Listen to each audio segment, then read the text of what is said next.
reaction. And as it says in the title, thank you, thank you, thank you, thank you, thank you, Manchester United Football Club. Manchester United 4, Newcastle 1, in a game where, if I'm honest, for the first 30 minutes, I was very, very, very, very frustrated. I felt that we were very poor. I felt that we didn't take our chances, and I really thought this was going to be one of those games where United were going to end up on the losing front again. And when Matty Longstaff, who scored, if people remember, he scored against us.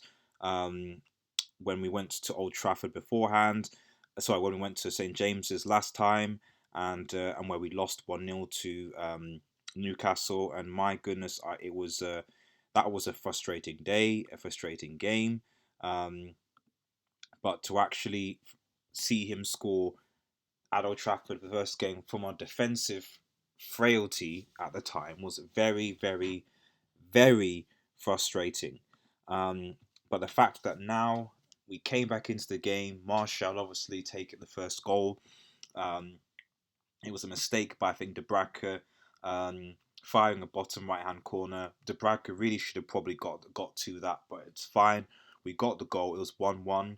And then, my goodness, for Mason Greenwood to then hit it so sweetly. The guy is going to be a star. The composure, the actual um, the actual the finesse to be able to ping that ball was so good. And I was yelling. I was like, thank goodness Mason Greenwood steps up again to save Manchester United.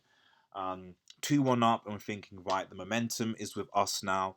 We can keep on going forward. And then for Aaron Wan-Bissaka to make a brilliant assist towards Marcus Rashford, who doesn't usually get headers, but he leaped ahead of the Newcastles. I think that's one of the first times that we've actually scored a goal via a cross this season. And for him to just leap up, head the ball, score a goal, my goodness, it was brilliant. Brilliant, brilliant, brilliant, brilliant, brilliant. And at 3-1, I'm thinking, game done. Like, it's going to be very difficult for us to concede 2 goals. And Newcastle, because the game plan was obviously going to be compact, lift the space. I mean, to be fair, Newcastle. One of the things I was surprised by Newcastle FC, so much so, was um, that they weren't as tight as I thought they were going to be. You know, we had a lot more space than I thought. And I think that maybe after the first goal, maybe it was a mistake that they scored first. I feel like they maybe got a bit too cocky or opened themselves up a bit, and they allowed us to exploit that space, because certainly the first 2 goals we scored were counter-attacking goals. Um, Raymond Morn, finally it feels like Christmas. United didn't disappoint. Indeed, Christmas unfortunately came early, and it's Boxing Day on the Feast of Stephen. You know, that's when we got our belated Christmas present. Greenwood changed United's vibes in the beginning. He held the ball much better compared to James. I agree with that. I agree. I think he was quite silent in the second half, but I definitely agree with that statement there, that I think that Mason Greenwood definitely made a difference. No doubt about that. Um, Obviously, we go into the halftime. We're at 3-1, and then we come in, and I think Newcastle did at least try and give it a go. But as soon as, I think it was Sean Longstaff, who people forget, this was the player that United were going to go for in the summer window. We wanted to get Sean Longstaff, and it was Sean Longstaff, not Matty Longstaff, that actually caused the error, which Martial then pounced upon, and then sort of and there we got that fourth goal. And after that fourth goal, it was game over. Newcastle didn't really play for most of the game. Um, Pogba obviously was on. Pogba, you could event, even though Pogba didn't score, the contributions, the eye for the needles, the passes, the works, like, we definitely missed Pogba. And I think that certainly it was good that we rested him. Sorry. And I think if I'm Ole Gunnar Solskjaer, I'm thinking, right, have Pogba have another 45 minutes against Burnley, and then hopefully he'll be ready to play 90 minutes against Arsenal, because that's where we need to really get our points. Because I saw the Arsenal game today, as some of you probably know, listening to the previous stream, and Arsenal were actually pretty good. So I definitely think that Pogba needs to be rested so that he can play well against Arsenal and against City as well. Rasmus A, good to see you in the chat. Good to see you in the chat. Was Longstaff signed already? 3 assists for our goals. Fair point. I mean, like I said, I've always rated the younger brother, which is Matty Longstaff. He scored twice against us. But the older brother, Sean Longstaff, who we were linked with in the summer, was banter really, and he's the one that scored our goals. So, but my goodness, I think that the Longstaff brothers have a difficult game today. But enough about Newcastle. Couldn't really care about when Newcastle played because Newcastle were trash and didn't play for most of the second half. It's all about Manchester United here. Manchester United Football Club had a very, very, very, like I said, for the first, I would argue, 20 to 30 minutes, United were trash. Absolute trash. We were awful, woeful. Our defence was all over the place. Newcastle just counter-attacked us all the time. Although we held the ball and had the ball, Newcastle just counter-attacked us all the time. And it just, at one point I was thinking it's gonna be like the same old Manchester United where we have the majority of the possession and then we get counter-attacked and we concede. And to be fair, that is actually what happened. We conceded a goal with Sean Longstaff, and then and after that we didn't really kick on. And it was only when a mistake by Debraka, I think Debraka should have really gotten that in his near post. That mistake caused us to come back into game 1-1.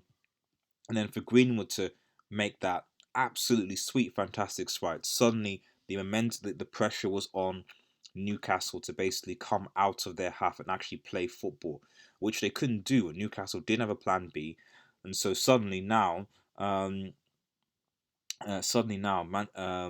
Manchester United, who were I think 8th place, because it was between 8th and 9th going into obviously this game. Newcastle were 9th. Newcastle have now gone down to 10th, and United have gone down to 7th, gone up to 7th place, 5 points behind Chelsea in 4th.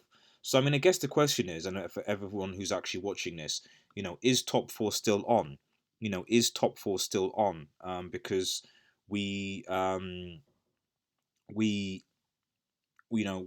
we thought it was thrown away. I didn't expect, again, Chelsea to get hard and then Chelsea lose to Southampton at home. Don't expect that. And suddenly the gap is closed again, So, you know, we've got a chance just because of how Chelsea are playing. And of course, we've got to go to Stamford Bridge. I think, to be honest, I think if we go to Stamford Bridge, we actually beat Chelsea. And I think that if Arsenal can do us a favour this coming Sunday, they'll beat Chelsea. Spurs, obviously, although Spurs did win, I still think Spurs are not playing that well, and there's an opportunity for United to go. So there's still a chance. It's just that I think that we need to have that consistency, as I'm saying. So I don't think we are more consistent than our rivals at top 4. This is the thing. Although I'd argue that Chelsea's consistency is it's Chelsea's inconsistency that I'm hoping will be their downfall. At least that's the hope anyway. Looking at the table so far, Liverpool, Leicester, and City are well ahead. So forget about that. So really, it is a question of Chelsea. But we'll see what happens. I guess the thing is, you can't say never, but we really have to go on a run right now. And I would argue that, as Raymore has said, Pogba looks like a superstar out there. Didn't even break a sweat. I mean, Pogba was yes, he didn't assist or score today, but Pogba is a really, really, really big plus to have. We really, really need poor Pogba back. And the fact that it just makes such a difference. And if he can be fit till the end of the season, I think that we've got a good shot of top 4. If Pogba can be fit to the end of the season, I think we have a good shot of top 4. But if we lose Pogba and likes of Martial on the forward line, I think things will be very, very difficult for us. Rasmus A. So we will lose more points than them, but I will have to prove it wrong. I hope so too. I really do, because I don't think there's anyone in the comments that doesn't want Ole Gunnar Solskjaer to succeed. I don't think there's no one in the comments that doesn't want us to kick on and do well and for the project to continue. For me, I've said a good season for me for United's season is a Europa League spot. A Champions League spot, whether that's through Europa League or through top 4. and maybe a trophy like an FA Cup or a League Cup or something like that. For me, that's something that you can build upon, and hopefully with signings and hopefully with better coaching, that you can build from that. So we'll have to see. I guess we'll have to see, but you know all we can say is we can take each game at a time. And for this game, congratulations, Manchester United, because as I've said multiple times, for me, this was a test of Newcastle United have had very good form going into this game. They've been very good defensively and structurally. And the question was, could United break down this team? And thankfully, they did. I'll bet Newcastle within a few errors, mistakes, and punishment, but you need to punish those mistakes. And that's something that I think United have struggled with um, in a couple of games, especially against like um, Southampton, Wolves, etc., where we didn't actually punish teams, we didn't actually punish games. Oh, for those who are watching, please like, share, and subscribe to Red Devil Studio and follow us on Twitter at UnitedX. We'd really appreciate the ongoing support, but thank you all for watching. Rasmus A, I hope Scouts will lose to make this boxing even better. Arsenal fans want even more than United fans of Scouts to lose so they could hold on to the Invincible trophy. I hope so too, buddy. I'm actually gonna keep this post-match reaction brief because I'm gonna head down and actually watch the Liverpool-Leicester game. Just for those who are watching, we are going to be doing a Red Devil Studio live quite late, so we're doing a Red Devil Studio live podcast as soon as these games are finished at about that'll be about I think 10 o'clock UK time.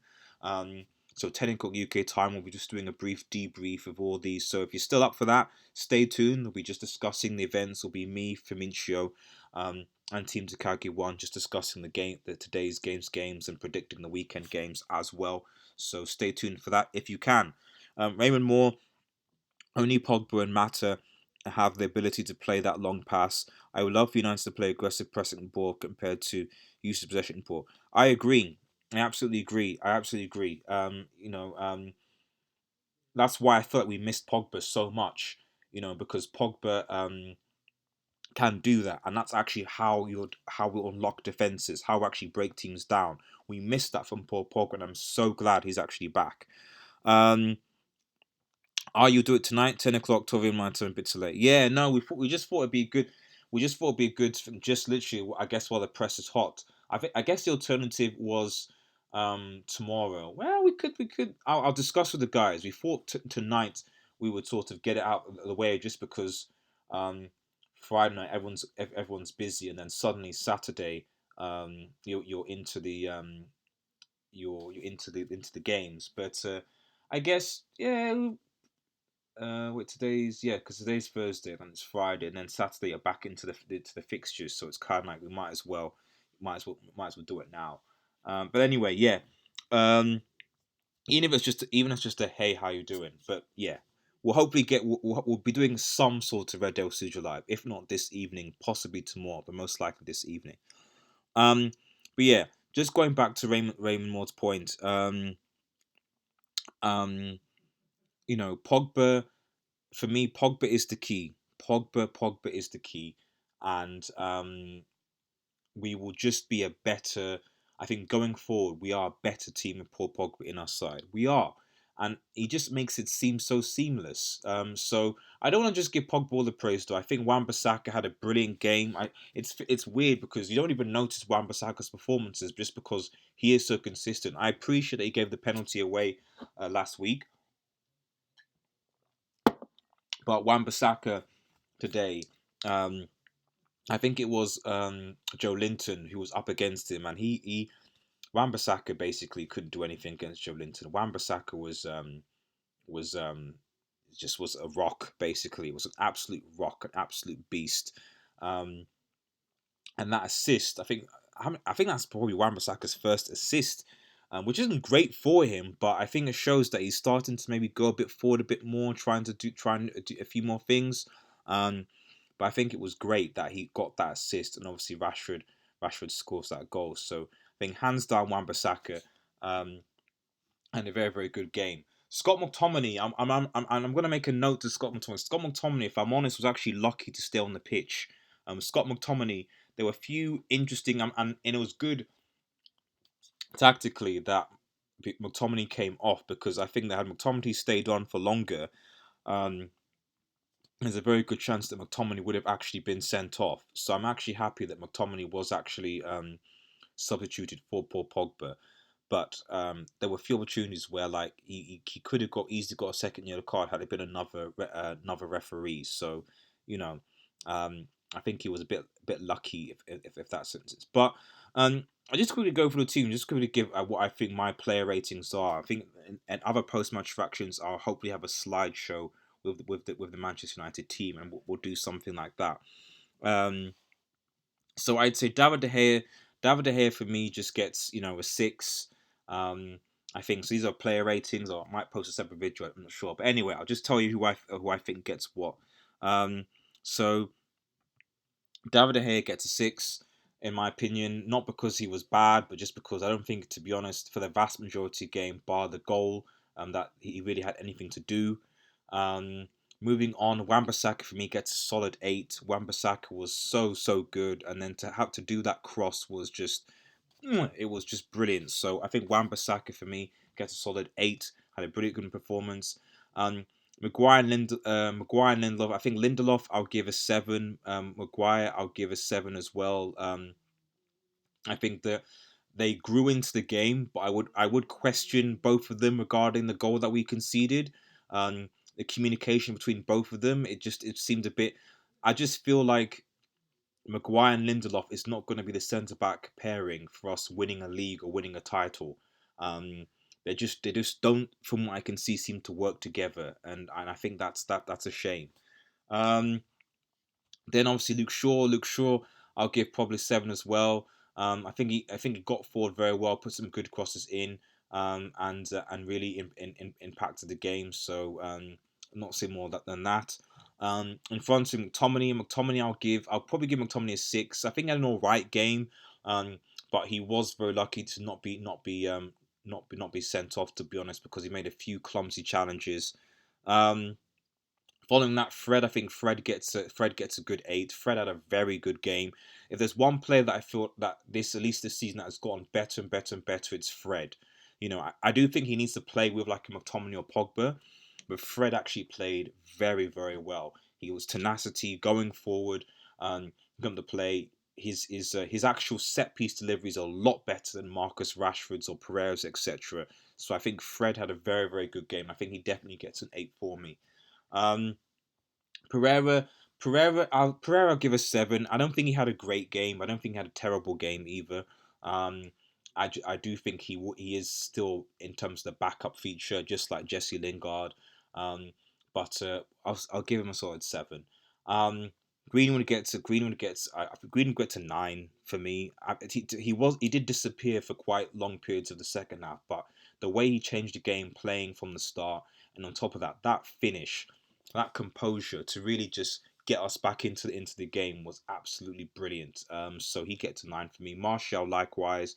Martial of the brace, very, very, very good performance on Anthony Martial. Um, Again, in the first 20 minutes, I could sense he was frustrated, not really doing particularly much, but he exposed the vulnerabilities in the Newcastle defence and scored 2 goals, two brilliant goals. Marcus Rashford gets an 8 for me. Again, I always say good performance on Marcus Rashford, but again, my confidence in Marcus Rashford is his lack of composure. Like his composure, is still needs to be worked on. So take a touch, take some time. He needs to get better at that because he could score a lot more goals because he gets in a lot of very good positions, but just can't deal with it. Um, As far as the people that came on, Pogba obviously for me gets that's an 8, hands down. Another good performance by Paul Pogba, and then Mata. Okay, Mata gets a 6. Um, had an alright game, fine. Who was the other substitution? It was Pogba and Mata. Who else came on? Lingard, and Lingard gets a 7. I'll say Lingard gets a 7. Um, Going to the questions, Vasme, he has been getting a lot of criticism for lack of his attacking quality. That was great to see. Exactly, I agree. He has been getting that criticism, but to be honest, for me, that's up to that's the coach. That's the coach. The coach should be making that aspect of his game better. And the fact that it's not, for me, is not so much on him, but on the coach, because it should be the coach that should be getting that better. Raymond Moore, do you think Greenwood looks better on the right compared to being so up front? He holds the ball better than James, but James has pace. It's an interesting one. I think it's something that we could experiment with, especially as the Europa League comes. Maybe put him out on the right. Try Martial top, Rashford left, and Greenwood, see what happens with that. It's good that we at least have the Daniel James and Dan James and Greenwood alternative. I think you could start him up top as well.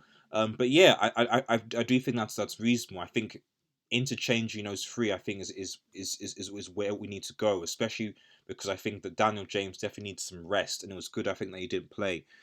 And also the fact that Daniel James is actually, his better position is on the left as a left winger, as opposed to the right. Yeah, Raymond or Lingard. Yeah, I mean, again, he did his best. I'll give him a solid 7. I don't think he did that much, but he did his best. Lauren Krasnicki, good to see you. Shout out. Oh, please, guys, with a lot of people watching, please like the vid, like and share the vid if you can. Lauren Kwasniewski wasn't the best performance ever, but I'm glad with a win. It wasn't the best performance ever, but when you're not doing a good performance, you're still scoring 4 goals. Then that definitely tells you something, and I think we definitely did deserve that at least. Kayanji Solomon, thank you. If you're new to the channel, please like, share, and subscribe if you can. But yeah, it was a brilliant start for Greenwood. Greenwood for me, I think he started obviously before, but Greenwood needs to start getting more games, in my opinion. And if I was Ollie, especially because Greenwood hasn't been playing, should get some rest. I feel like against Burnley, I feel drop James. I think put Greenwood again against Burnley, see what happens, and then see what happens against Arsenal. Because I think you should give James a rest, or any of the top 3, like a Rashford or a Martial that needs rest. Put Greenwood in there. We have the option. Likewise, I feel that Pogba should at least now start the first 45 minutes so that he's ready for Arsenal and City back to back, because that's who we have in the new year. Lauren Krasnicki, if we don't get at least 4 points next 2 games, then Ollie has to go. So we have Burnley and Arsenal. So Burnley away, it's essentially going to be like this game, in the sense that, can we basically break a Burnley side down? Now, Burnley, to be fair, have not, and I'll do this in my Burnley preview, Burnley have not really played particularly well. Their form has not been great recently. And the question is, can we break Burnley down? I think we can. And this is the key. I think, for me, the difference now between them is just Pogba. It's just a fit Pogba. It's that now we have a player who can ping an accurate pass, who can cut defenses open, and so fingers crossed we can break this Burnley team down, or at least a player that can come on and do it. And then you have Arsenal at the Emirates, which is going to be a very difficult game, especially with Arteta galvanising Arsenal. But we all know that Arsenal's defence is vulnerable, and we know that we do have the attacking quality to get at them. So we'll see. The way I sort of see it is that, yeah, I agree. 4 points, at least a win to Burnley, and we don't lose to Arsenal, and we're still there. If we win both games, because the thing is about the Arsenal game is that I know that United are going to step up. So I'm worried more about the Burnley game than I am about the Arsenal game, because I know that United will step up in the big games, because that's what we've been doing all season. Rasmus A, will Longstaff be unveiled tonight after his 3 assists? You never know. Especially as the January transfer window approaches. You absolutely never know. Anyway, thanks everyone for watching, guys. And if you're new to the channel, please like, share, and subscribe to Red Devil Studio, and follow us on Twitter, We United X. Smash that like button and the notification button for the latest Manchester United news. We will be live hopefully tonight for a Red Devil Studio Live, podcast, where we will just be reviewing today's games, and basically take things from there. But thanks everyone for watching, guys. Appreciate it, and come on, Manchester United. Let's build on this performance. Let's support the team, and let's hope and pray that Ole Gunnar Solskjaer has finally learned his lesson. Thank you guys for watching, and cheers.